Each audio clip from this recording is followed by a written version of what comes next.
মাকে জীবন্ত কালী বলা হয়।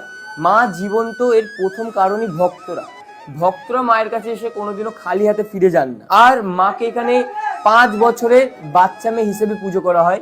এর পেছনে একটি বিশেষ ঘটনা আছে। মায়ের পুরোহিত মহালয়ার পুণ্যলগ্নে মায়ের জন্য বাজার করতে গেছিলেন।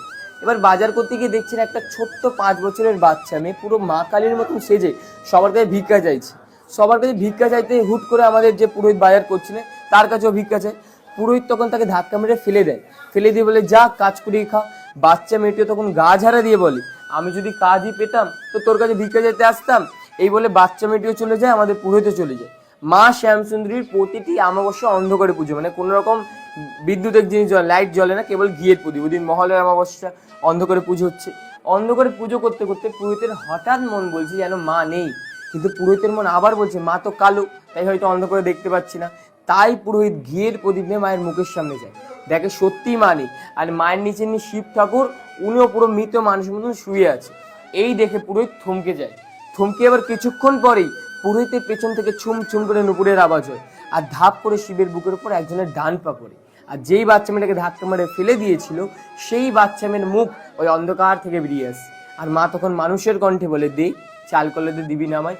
এই শুনে পুরোহিত অজ্ঞান হয়ে যায়। এবার অজ্ঞান অবস্থায় মা ওনার মনে মনে বোঝাচ্ছেন, আমি শুধু বড়লোকের মা নই রে, আমি গরিবেরও মা। তাই এবার থেকে যে কোনো ভক্ত এক মুঠো চাল আর একটি পাওয়া কলে দিয়ে মাকে পুজো দেয়, মা তাদের প্রতিটা মনের বাসনা পূর্ণ করেন। আর তখন থেকেই বলা হয় ওই 5 বছরের বাচ্চা মেয়েটি আজ পর্যন্ত শিব ঠাকুরের বুকের ওপর বিরাজমান।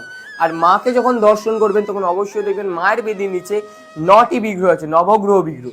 এই বিগ্রহ থাকার পেছনে একটি বিশেষ কারণ, আমাদের মানুষ জীবনে অনেক রকম দোষ হয়, মাঙ্গলিক কাজ ও গ্রহ জাতীয় দোষ, কর্মফল অনুযায়ী। এই দোষ থেকে মুক্তি পাওয়ার জন্য মানুষ বিভিন্ন পাথর, মাদুলি, কবচ ইত্যাদি যজ্ঞ ধারণ করে, কিন্তু সবার তো সামর্থ্য হয় না এইসব করার। তাই মাকে যদি কোনো ভক্ত 28টি শনিবার কেবল দর্শন করে, যে কোনো গ্রহদোষ থেকে এমনি মুক্তি হয়।